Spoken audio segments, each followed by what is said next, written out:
라반과 헤어진 후에 야곱은 가나안 땅으로 들어와서 형 에서에게 사람을 보내면서 이렇게 얘기하라고 그 입에 말을 넣어 주었습니다. 주의 종 야곱이 같이 말하기를, 자기를 형 앞에서 종으로 낮췄습니다. 주의 종, 당신의 종 야곱이 같이 말하기를, 내가 라반과 함께 거류하며 지금까지 머물러 있었사오며 내게 소와 나귀와 양떼와 노비가 있으므로 사람을 보내어 내 주께 알리고 내 주께 은혜 받기를 원하나이다. 20여 년이나 지났으니까 지금쯤은 에서의 불편했던 심기가 가라앉았을 것이라고 야곱은 생각했습니다. 그리고 그렇게 적당하게 양해를 구한 뒤에 형과 거리가 떨어진 곳에 살면서 자기 터전을 일구어 가겠다고 생각했습니다. 그런데 심부름을 갔던 사람들이 돌아와서 말하기를, 에서가 그 말을 듣자 말자 저 에돔 땅으로부터 400명을 데리고 올라온다는 말을 전했습니다. 그 말을 들은 야곱이 심히 두렵고 떨렸습니다. 답답했습니다. 외삼촌이라는 큰 산을 넘고 나니 이번에는 에서라는 더 큰 산이 나타났습니다. 야곱은 밤새 궁리하다가 꾀를 내었습니다. 그래서 자기 가족과 재산을 둘로 나누었습니다. 에서가 와서 한 대를 치면 남은 한 대는 피하리라. 우리 형 에서가 와서 한 대를 치면 남은 한 대 데리고 내가 도망가리라. 그런 생각을 했습니다. 그런데도 여전히 마음이 불편합니다. 어린아이들과 느린 짐승들과 어떻게 도망갈까? 아무리 생각해도 대답이 나오지 않습니다. 그래서 하나님께 기도했습니다. 야곱이 했던 기도를 우리 창세기 32장 9절부터 12절에 있는데 그 기도를 함께 읽어보도록 하겠습니다. 내 조부 아브라함의 하나님, 내 아버지 이삭의 하나님 여호와여, 주께서 전에 내게 명하시기를 네 고향 네 족속에게로 돌아가라. 내가 네게 은혜를 베풀리라 하셨나이다. 나는 주께서 주의 종에게 베푸신 모든 은총과 모든 진실하심을 조금도 감당할 수 없사오니 내가 내 지팡이만 가지고 이 요단을 건넜더니 지금은 2때나 이루었나이다. 내가 주께 간구하오니 내 형의 손에서 에서의 손에서 나를 건져내시옵소서. 내가 그를 두려워함은 그가 와서 나와 내 처자들을 칠까 겁이 나기 때문이니이다. 주께서 말씀하시기를 내가 반드시 너에게 은혜를 베풀어 내 씨로 바다에 셀 수 없는 모래와 같이 많게 하리라 하셨나이다. 이렇게 기도할 때만 해도 야곱의 마음에 여유가 있었습니다. 여유가 있으니까 이렇게 긴 기도를 했지요. 정말 두렵고 떨리고 가슴이 벌떡벌떡 뛰면은 야곱이 이렇게 긴 기도를 연설하듯이 할 수 없었을 것입니다. 그런데 그렇게 기도해도 마음에 평안이 없습니다. 시간이 지날수록 마음의 염려와 걱정이 더 무겁게 짓눌려 왔습니다. 그래서 야곱이 일어나서 자기 소유 중에서 형 에서를 위하여 건강한 짐승 550마리를 예물로 준비했습니다. 어떤 짐승은 새끼들까지도 따라가게 했습니다. 에서의 마음에 동정심을 좀 불러일으키고 싶었을 것입니다. 그것도 한꺼번에 보내지 아니하고 세 때로 나누어서 보내면서 종들에게 이렇게 일렀습니다. 내 형 에서가 너를 만나 묻기를 네가 누구의 사람이며 어디로 가느냐, 내 앞에 것은 누구의 것이냐 하거든 대답하기를 주의 종 야곱의 것이요 자기 주 에서에게로 보내는 예물이오며 야곱도 우리 뒤에 있나이다 하라. 한 번 만나고 2번 만나고 3번 내가 보내는 예물을 만나면은 누그러지겠지. 그래서 혼잣말로 이렇게 말합니다.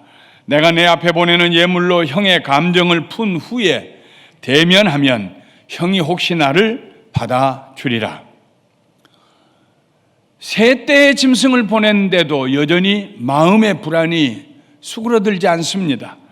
그래서 밤중에 일어나서 2 아내와 2 여종과 11 아들들을 인도하여 야복강 나루를 먼저 건너게 했습니다. 자기 소유들도 다 건너게 했습니다. 캄캄한 밤중에 홀로 남았습니다. 야곱은 홀로 남아서 하나님께 아마 열심히 간절히 기도했을 것입니다. 그런데 어떤 사람이 야곱에게 다가오더니 야곱을 붙들고 씨름을 하기 시작합니다. 넘어지지 않으려고, 지지 않으려고 야곱도 있는 힘을 당해서 씨름을 하고, 그 사람도 야곱을 넘어뜨리려고 있는 힘을 다해서 씨름을 합니다. 새벽녘이 되자 그 사람은 자기가 야곱을 이기지 못함을 알고 야곱의 허벅지 뼈를 쳐서 그 허벅지 뼈의 위쪽에 관절이 어긋나 빠져나가게 했습니다.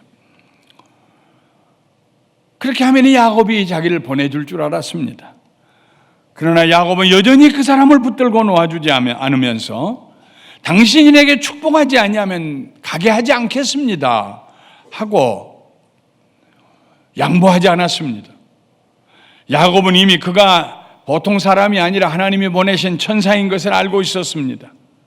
천사가 야곱에게 내 이름이 무엇이냐고 물었습니다. 야곱입니다. 야곱이라는 뜻은 발뒤꿈치를 잡은 자라는 뜻입니다. 천사가 말했습니다. 이제부터는 야곱이라고 하지 말고 이스라엘이라고 하라.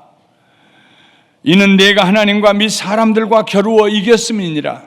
이스라엘이라는 말은 하나님과 겨루었다 하는 말입니다. 이름치고는 참 평범한 이름이 아닙니다. 지금도 이스라엘 백성들이 우리는 이스라엘 백성들이다. 우리는 하나님과 겨룬 백성이다. 하나님과 스트라글링한 백성들이다. 그렇게 자기 자신을 소개하고 있습니다. 날이 밝자 천사가 떠난 후에 야곱은 다리를 절면서 자기 형 에서를 만나기 위해서 야복강을 건너갑니다. 모든 가족들을 지나서 앞으로 나갑니다. 그 예물들로 형의 마음을 누그러뜨리겠다고 꾀를 내서 보냈던 그 세 떼의 짐승들도 지나갔습니다. 그리고 제일 먼저 그가 형 에서를 만납니다. 그리고 두 형제는 감동적으로 화해하게 됩니다. 지난 주간 내내 야곱의 이야기가 제 마음을 떠나지 않았습니다. 야복강가에서 오도 가도 못하고 첩첩산중에 갇혀있는 야곱의 모습이 자꾸만 떠올랐습니다. 야곱의 간절한 마음이 제 가슴 속으로 밀려왔습니다. 그의 절절한 기도 소리가 들리는 것 같았습니다. 허벅다리 뼈가 빠져나갔는데도 포기할 수 없었던 그의 간절함이 내 영혼에 느껴졌습니다. 그러면서 오늘 이 설교를 준비했습니다. 아마도 여기 앉은 우리들 가운데 야곱처럼 하나님의 도우심을 간절히 사모하는 성도님들이 있을지도 모른다는 생각을 하면서 이 설교 말씀을 준비했습니다. 우리는 하나님께 기도합니다. 하나님께 기도할 때 간절함이 있어야 합니다. 사면 초가와 같은 삶을 살면서, 쫓겨다니는 삶을 살면서 광야에서 다윗은 하나님께 이렇게 기도했습니다. 시편 63편 1절에 하나님이여 주는 나의 하나님이시라. 내가 간절히 주를 찾되 물이 없어 마르고 황폐한 땅에서 내 영혼이 주를 갈망하며 내 육체가 주를 앙모하나이다. 며칠 동안 물을 못 마신 사람처럼 입이 바짝바짝 마르고 뜨거운 햇볕 아래 쩍쩍 갈라진 땅을 걸어가는 사람처럼 물을 찾는 사슴처럼 하나님, 내가 하나님을 갈망하나이다. 내가 하나님을 간절히 양모하나이다. 하나님을 뵙기를 소원합니다. 다윗의 가슴에 간절함이 있었습니다. 간절한 기도는 포기하지 않는 기도입니다. 간절한 기도는 끈기 있는 기도입니다. 끈기 있다는 말은 끝이 나지 않는다는 말입니다. 누가복음 10장에서 예수님은 기도를 가르쳐달라는 제자들에게 그의 기도문을 가르쳐 주시면서 예를 드셨습니다. 어떤 사람에게 친구가 밤늦게 찾아왔는데 물어보니까 저녁을 안 먹었다고 그래요. 그런데 그날따라 자기 집에 먹을 것이 아무것도 없습니다. 밀가루도 없습니다. 큰일 났습니다.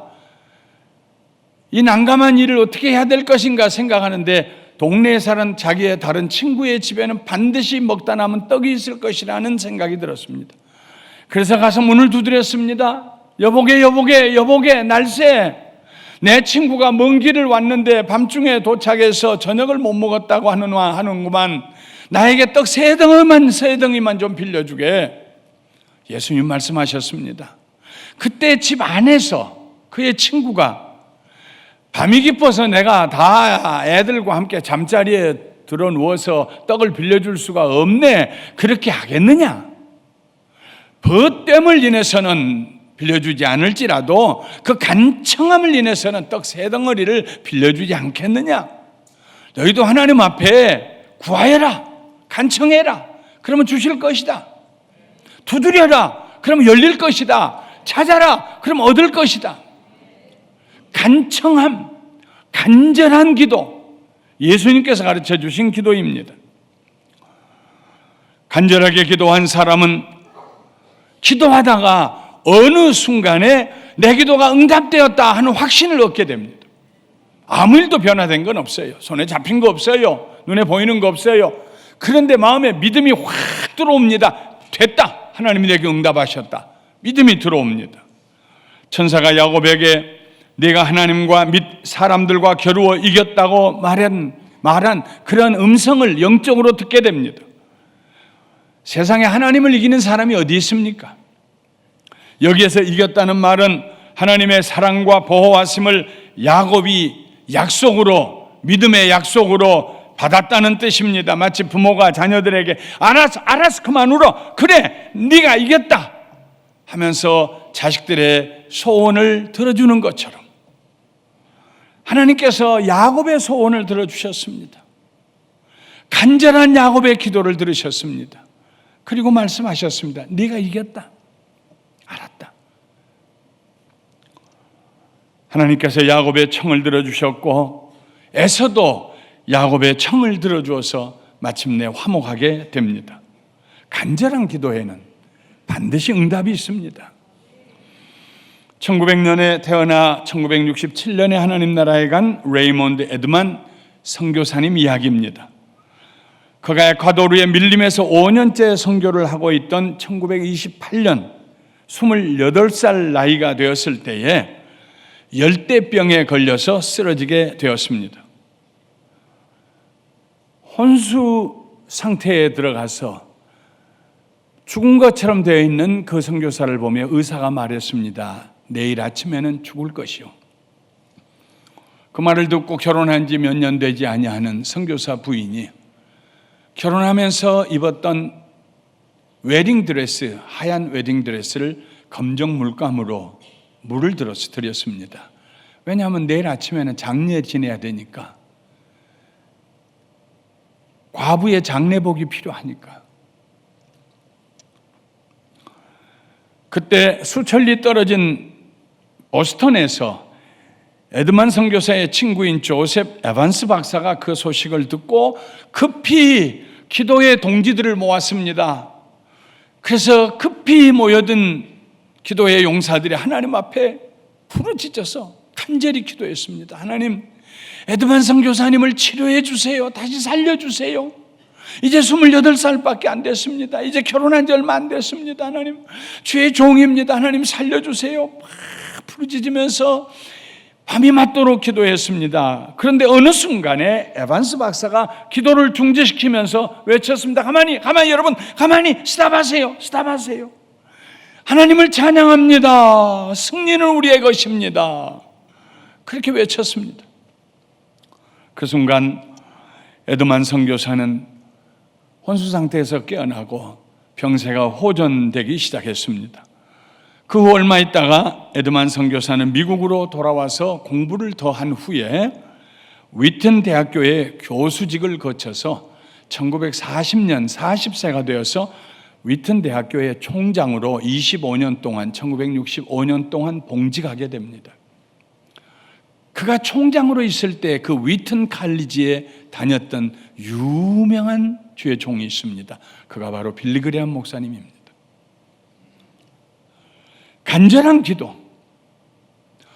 간절한 기도에는 하나님 반드시 응답하십니다. 간장을 에이는 듯한 간절한 기도. 너무 간절하다 보니까 입에서 말소리도 들리지 않은 한나의 기도 같은 간절한 기도. 그 기도를 드리다가 한나는 엘리 대제사장을 통해서 응답을 받았습니다. 때로는 성령님께서 우리에게 직접 말씀하실 때도 있고요, 환경을 통해서 말씀하실 때도 있고요. 됐다, 네가 이겼다. 사랑하는 성도 여러분, 하나님의 응답을 받는 이런 간절한 기도를 드리시게 되시기를 주님의 이름으로 축원합니다. 간절한 기도는 하나님에게만 소망을 두는 기도입니다. 하나님에게만 집중하는 기도입니다. 그래서 간절한 기도에는 대단한 집중력이 나타납니다. 간절함은 오직 한 분, 왕 중의 왕이신 하나님 앞에 나아가는 자세입니다. 그때 주변의 모든 소음이 사라집니다. 머리의 생각의 회전도 멈추게 됩니다. 아무것도 눈에 보이지 않게 됩니다. 오직 보좌에 앉아 계신 하나님만 보입니다. 간절하면 간절할수록 하나님의 임재하심이 더 강하게 느껴집니다. 하나님의 음성이 들려옵니다. 하나님을 향해서 다른 데 보지 아니하고 다른 것 생각하지 아니하고 집중하는 간절함.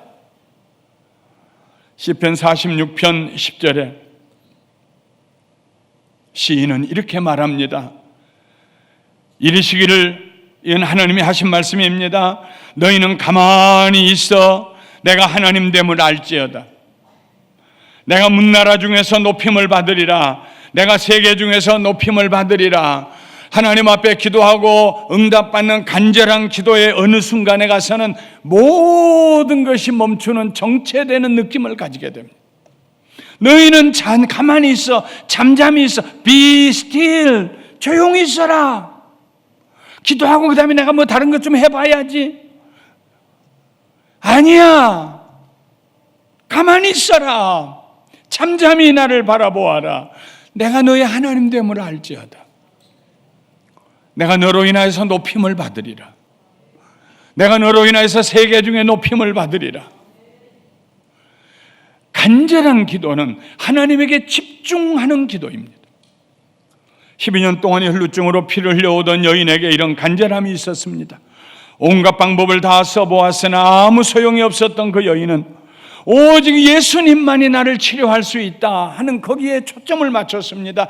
내가 예수님의 옷자락만 만져도 낫겠다. 그의 생각이 초점이 맞춰지고 집중되었습니다. 그래서 그는 온 힘을 다하여 일어나 군중을 헤치고 들어가서 예수님의 옷자락을 만졌습니다. 그리고 그 순간 그녀의 지긋지긋하게 12년 동안 흐르던 피가 멈췄습니다. 인생이 첩첩산중처럼 느껴질 때 다윗은 자기 자신을 향하여서 이렇게 말했습니다.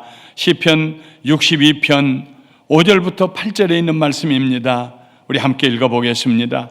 나의 영혼아 잠잠히 하나님만 바라라. 물은 나의 소망이 그로부터 나오는도다. 오직 그만이 나의 반석이시요 나의 구원이시요 나의 요새시니 내가 흔들리지 아니하리로다. 나의 구원과 영광이 하나님께 있으며 내 힘의 반석과 피난처도 하나님께 있도다. 백성들아 시시로 그를 의지하고 그의 앞에 마음을 토하라. 하나님은 우리의 피난처시로다. 나의 영혼아 잠잠히 하나님만 바라보아라. 잠잠히 하나님만 바라보아라. 간절한 기도는 하나님을 향하여서 시선을 고정시킨 집중력 있는 기도입니다. 나아가서 간절함은 절대적인 겸손을 말합니다. 간절한 기도는 겸손한 기도입니다. 우리가 누구에게 기도드립니까? 하나님께 기도드리는 것입니다. 그러므로 우리는 하나님께 기도할 때에 겸손한 자리에 우리 자신을 두어야 합니다. 영적으로 하나님 앞에 무릎을 꿇어야 합니다. 일어서서 하나님께서도 나 도와주시겠지만 저도 제 힘껏 하겠습니다. 우리의 삶 가운데 일말의 교만도 남지 않도록 철저히 무릎을 꿇는 겸손한 기도, 그 기도가 간절한 기도입니다. 조지 애덤 스미스라고 하는 유명한 설교자이자 저술가가 있었습니다. 한 번은 그가 안내인의 안내를 받으며 알프스 산을 등정하게 되었습니다. 애를 쓰고 땀을 흘리며 산 꼭대기에 이르렀습니다. 그러자 발밑에 스위스의 아름다운 계곡이 펼쳐지는데 장관이었습니다. 이야 하기가 무섭게 산 아래로부터 무서운 돌풍이 솟구쳐 올라왔습니다. 얼마나 그 돌풍이 바람이 셌던지 하고 바람에 밀려가는데 천길 낭떠러지로 밀려갔습니다. 이제 몇 걸음만 더 밀려가면은 그냥 낭떠러지로 떨어지게 되었습니다. 그때 안내인이 그를 향하여서 외쳤습니다. 스미스 목사님, 무릎을 꿇으세요. 미스터 스미스, on your knees. 무릎을 꿇으세요.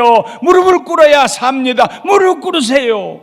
그래서 막 엉겁길에 무릎을 팍팍 꿇었어요. 그 순간에 바람은 머리 위로 지나가고 그는 더 이상 밀려가지 않을 수가 있었습니다. 겸손은 무릎을 꿇는 것입니다.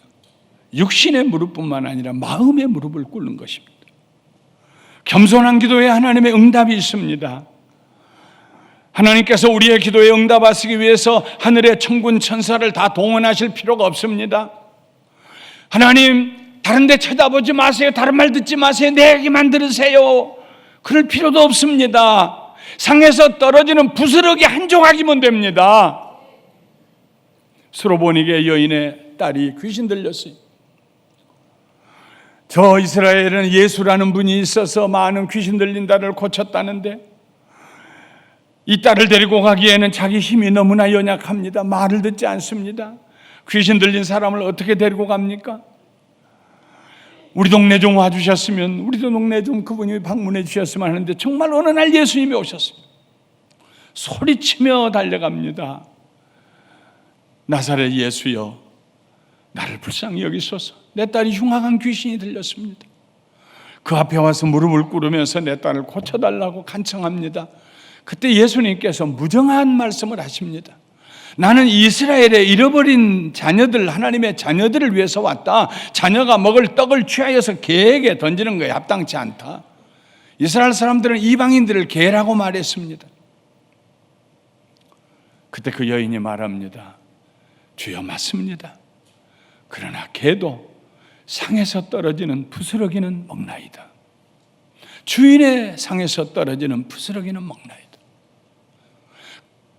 그 어머니는 무릎을 꿇었을 뿐만 아니라 겸손하게, 전 존재가 겸손하게 은혜 앞에 자기를 낮추었습니다. 부스러기 같은 은혜라도 내 딸을 얼마든지 고칠 수가 있습니다. 그때 예수님께서 그 여인을 칭찬하시고 돌려보냈습니다. 돌아가 보니 딸은 제정신이 돌아와 있었습니다. 간절함은 하나님의 전능하심 앞에서 겸손하게 무릎을 꿇는 자세입니다. 우리의 간절함이 우리를 은혜의 자리로 인도합니다. 우리의 간절한 기도가 사탄의 시험과 공격을 이길 수가 있습니다. 우리의 간절함이 우리로 하여금 주여 무익한 종입니다. 다만 은혜만 베풀어 주시옵소서 하고 간청할 수 있게 합니다. 그리고 하나님께서 우리의 그 간절한 겸손한 기도에 응답해 주십니다. 말씀을 마치겠습니다. 야곱의 문제는 걱정이었습니다. 형 에서에 대한 걱정이 그의 목을 조르고 있었습니다. 자기 힘으로는 그 걱정과 불안에서 벗어날 수가 없었습니다. 처음에는 별거 아니라고 생각했습니다. 외삼촌 몰래 도망가면 됐고, 에서에게 사람 보내서 통지하면 됐고, 나 왔어요. 에서가 400명 데리고 올라온다고 그러니까 그러면 좀 선물 주면 되지. 하나님께서 내 형편 다 아시잖아요. 좀 적당하게 좀 해결해 주세요. 그렇게 어설프게 기도했습니다. 그런데도 가슴에 걱정거리가 떠나가지 않아요. 자기 가족들을 다 보냈습니다. 그런데도 마음이 편치가 않아요. 야곱은 마지막에 하나님 앞에 간절히 매달립니다. 하나님 보내신 천사를 붙들고 당신이 축복해 주지 아니하면 내가 놓아줄 수 없습니다. 간절히 매달. 간절함. 야곱은 그의 문제를 해결하기 위해서 하나님께 간절함으로 나아갔습니다. 끈질김으로 나아갔습니다. 온 마음을 다하여 하나님의 선하심과 인자하심에 믿음을 집중시키며 나갔습니다. 그리고 겸손한 마음으로 하나님의 축복을 간청하며 나갔습니다. 그 야곱의 간절함에 하나님의 은혜가 임하였습니다. 에서는 변하지 않았습니다. 여전히 거기에 있었습니다. 변화된 사람은 에서가 아니고 야곱이었습니다. 절뚝거리며 야곱이 에서에게 나갑니다. 모든 가족들을 지나고 예물들을 지나고 홀로 절뚝거리며 에서에게 나갑니다. 도망갈 형편도 아니었지만 도망갈 마음도 없었습니다. 왜냐하면 하나님께서 그의 마음속에 확신에 넘치는 약속을 주셨기 때문입니다. 야곱아, 네가 이겼다. 너의 간절함이 나를 이겼다. 너의 간절함이 에서를 이겼다. 이제 너의 힘겨루기가 스트라글링 하는 것이 끝났다. 걱정하지 말고 두려워하지 말라. 에서에게로 가라. 내가 너와 함께 하리라 하는 하나님의 약속을 받았기 때문에 담대하게 야곱은 에서를 향해서 나갈 수가 있었습니다. 때로는 우리가 기도하기 위해서 기도해야 될 필요가 있습니다. 하나님 앞에 바른 기도를 하기 위해서 미리 준비 기도를 해야 될 때가 있어요. 무슨 준비 기도를 해야 할까요? 이렇게 기도해 보십시오. 하나님, 내가 지금 기도하려고 하는 이 기도가 내 영혼의 간절함에서 나오게 하여 주시옵소서. 내 속에 간절함이 가득 채워지게 하여 주시옵소서. 오직 그 간절함으로 끈질긴 기도를 드릴 수 있도록, 하나님에게만 집중할 수 있도록, 그리고 낮아질 수 있도록 하나님 저에게 이 간절함의 축복을 주시옵소서. 그리고 간절함으로 기도드려 하나님의 응답 받으시는 여러분이 되시기를 주님의 이름으로 축원합니다.